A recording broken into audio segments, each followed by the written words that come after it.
안녕하십니까. 저는 안세기술에 근무하고 있는 김남환 상무라고 합니다. 안세기술은 정보통신 분야의 엔지니어링 회사인데요. 저는 특급 감리원으로 감리 업무를 총괄하고 있어요.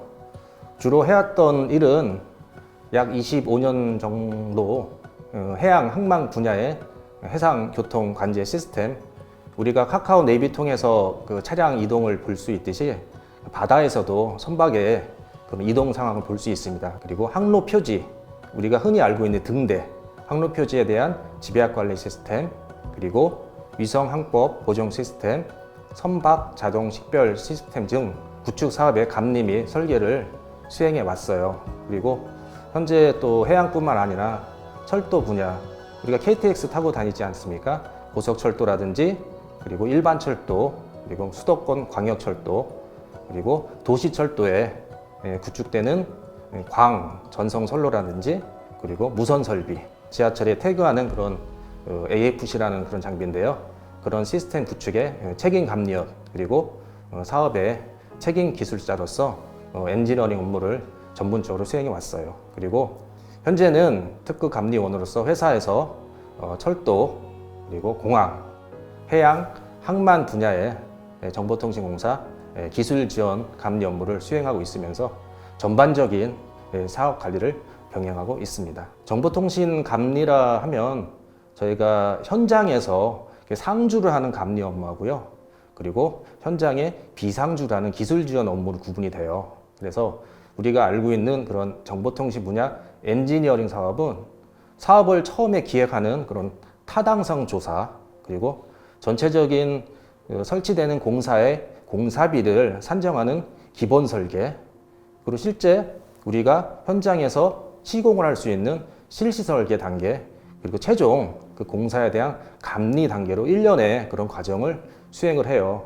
그러다 보니까 이런 엔지니어링 전반적인 프로세스의 최종 단계는 공사 계획에서 준공까지 여러 가지 공정을 검토하고, 그리고 설계 도면, 내역서 검토, 그리고 현재는 안전에 대한 그런 재해 예방 대책까지도 그런 현재 수행을 하고 있어요. 그리고 최종 우리가 그 시스템이 제대로 완성이 돼서 원하는 고객에게 납품, 인계, 인수 업무 등을 수행하는 것이 감리 업무라 보시면 되겠습니다. 저도 정보통신을 전공을 했어요. 그래서 정보통신을 전공하다 보니까 그쪽에 이제 제가 관심을 갖게 되었고, 처음 제가 취업한 곳이 아파트 현장의 군해통신설비공사의 시공 현장이었어요. 군해통신설비공사는 저희가 알고 있는 군의 통신선로라든지 그리고 이동통신, 그리고 방송설비, 그리고 각종 전화라든지 인터넷, 방송, CCTV 설비 등 다양한 설비들이 구축되는 종합 엔지니어링이라고 보면 되겠습니다.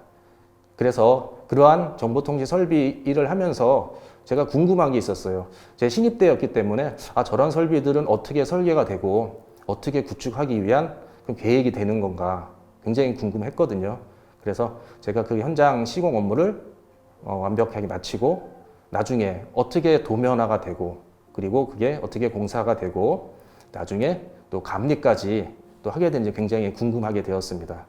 그리고 제가 맡은 현장에서도 다른 그 회사에서 감리를 하게 되었어요. 그래서 제가 감리를 받다 보니까 나도 언제 시공 현장을 떠나서 또 한번 감리라든지 그리고 내가 그 하고 있는 시공에 대한 설계를 한번 배우고 싶었어요. 그래서 그 사업을 마치고 나서 지금 하는 회사에 지금 입사를 해서 2년을 맺게 되었습니다. 사실은 우리 감리라는 거는 어느 정도 경력이 쌓여야 돼요. 그러다 보니까 처음부터 어떤 굉장히 많은 베테랑의 어떤 그런 노하우를 원하는 건 아니에요. 그러다 보니까 설계 도서에 대한 기본적인 지식이나 이해가 필요합니다. 시공되는 현장이 적합하게 시공되는지를 현장에서 감독, 관리하는 업무라고 보시면 되겠습니다.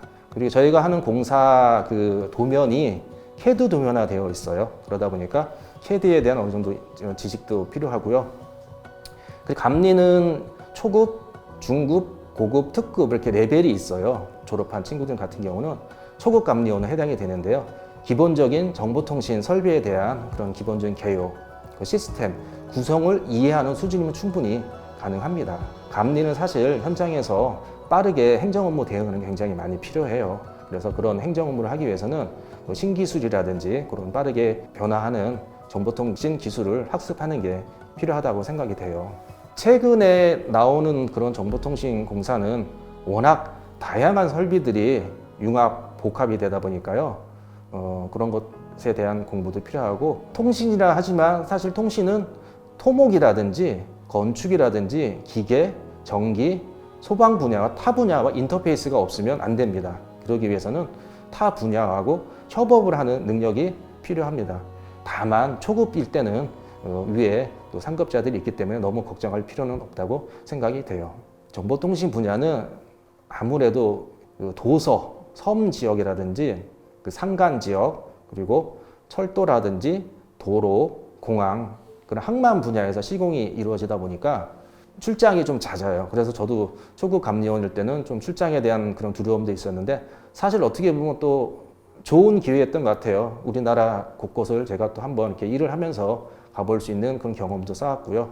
그리고 또 군부대 같은 경우에도 또 보안상의 이유로 또 출입이 제한되는 곳들이 많아요. 그래서 남들이 하지 않고 남들이 가보지 않은 곳, 그런 곳에서 새로운 것을 그런 일을 하면서 한다는 것은 굉장히 매력적인 직업이 아닐까 그렇게 생각이 돼요. 가장 기억에 남는 일이라 하면 고속철도 KTX 개통할 때 그 현장에 일을 했는데요. 12월 24일 날 크리스마스 때였어요. 현장 테스트를 해야 되는데 그 열차에 무전기를 설치하는 작업이었어요. 저희가 감리를 해야 되기 때문에 제가 탑승을 했는데, 12월 24일 날 사실 크리스마스 이브 때 현장 일을 한다는 건 굉장히 좀 두렵다 그러나요? 아무래도 좀 그런 마음이 있었는데, 12월 24일 날 차량을 배차를 받고 부산까지 내려갔어요. 내려갔고 바로 다시 또 부산에서 그 차를 타고 다시 올라왔거든요. 근데 처음에 이제 크리스마스라는 그런 생각도 있었고, 왜 내가 이렇게 일을 해야 되나? 왜 이런 날 해야 되나 생각이 들었어요. 근데 사실은 그게 굉장히 뿌듯한 일이었던 것 같아요. 지금 생각해 보니까. 왜냐하면 그 무전기를 통해서 또 승객들이 안전하게 KTX를 타고 또 이동을 할 수 있다는 생각을 하니까, 그때는 몰랐지만 지금 생각해 보니까 굉장히 뿌듯하고 또 어떤 그런 감동이 느꼈던 경험이 있어요. 가장 필수적인 교육은, 감리원은 자격증이 발급이 돼야 됩니다. 예를 들어서 제가 자격이 없으면 일을 할 수가 없어요. 그래서 초급 감리원 자격이 발급이 되려면 교육을 필수로 받아야 됩니다. 초급에서 중급, 고급, 특급 감리원, 그리고 더 나아가서는 정보통신 분야 최고의 라이센스인 기술사까지도 공부를 할 수 있어요. 그래서 정보통신 감리원이 되기 위해서 만약에 경험을 쌓고 싶다면 우리 안세기술 같은 그런 엔지니어링, 설계를 하고 감리를 하는 회사에서 현장 실습이라든지 방학 때 또 인턴이라든지 업무를 접해 볼 수가 있어요. 그래서 어떤 업무를 접해 볼 수 있는지 한번 경험해 보는 것이 필요하겠고요. 그리고 아까 말씀드린 바와 같이 최신 기술을 많이 익숙하게 교육을 해야 돼요. 그래서 최신의 트렌드인 AI라든지 블록체인 기술 등 그런 최신 기술들을 많이 습득하고, 감리라는 거는 법령에 의해서 하는 거거든요. 그 법령에 대한 것도 이해를 하는 게 도움이 될 것 같아요. 정보통신 분야는 저희가 지금 코로나 이후에 굉장히 많이 더 활성화가 돼요. 오히려 일이 더 적어지는 게 아니고요. 비대면이라든지 그리고 많은 시스템 구축, 그리고 최근에 안전사고가 워낙 많다 보니까 그런 안전에 대한 것을 해결하는 방법은 정보통신 기술을 활용한 게 도움이 돼요. 그러다 보니까 민간 분야, 공공 분야, 그리고 해외로도 진출이 가능해요. 아프리카라든지 그리고 동남아시아, 우리보다 조금 열악한 그런 나라에 가서도 충분히 정보통신 감리를 할 수가 있어요. 그러다 보니까 굉장히 일에 대한 그런 수요도 많고요. 신규 인력을 확보를 위해서 발주하는 감리 기관에서도요, 젊은 인재를 채용하거나 감리원을 투입하면 가점을 주는 제도를 시행하고 있어요. 어떻게 보면 더 기회죠. 나이가 많고 경력이 많은 사람도 인정을 해주지만 젊은 직원들 그리고 초급 감리원들도 충분히 감리 업무를 수행하게끔 제도적으로 뒷받침이 되어 있기 때문에 그런 기회가 많아지고 있어요. 변화를 두려워하지 않고 항상 도전을 하는 정신을 가졌으면 해요. 남들과 똑같은 생각을 가지고 또 회피하거나 또 망설인다면 성공할 수 없습니다. 정보통신 분야 감리원은 고도의 어떤 굉장히 어려운 학문적인 스킬을 요구하거나 지식을 요구하는 건 아니에요. 책임감이 우선이 돼야 되겠고요. 그리고 도전 정신, 그리고 아까 말한 바와 같이 내가 감리한 그런 감리 현장이 시설 공사가 제대로 되었을 때 그런 뿌듯함은 이루 말할 수가 없어요. 그래서 초기에 초급 감리 업무를 수행하게 되면 보통 업무상 경력과 나이가 많은 분들하고 일하는데 다소 좀 위축이 될 수가 있어요. 실제 우리 정보통신 분야에 대한 그런 엔지니어링 감리 시장이 나이가 조금 고연령대가 되어 있어요. 이거는 비단 엔지니어링 정보통신뿐만 아니라 건축이나 토목 분야도 마찬가지예요. 그러나 이런 것들은 경력이 쌓이면 본인들이 자연스럽게 해소가 되고요. 조금씩 한 단계 올라가다 보면 어느 순간에는 최고의 자리에 올라서는 그런 본인을 발견하게 될 수가 있을 거예요. 그래서 항상 새로운 것을 추구하고 변화를 두려워하지 않는 후배님들이라면 정보통신 감리원에 꼭 도전해 보시기를 바랍니다. 꼭 도전하세요.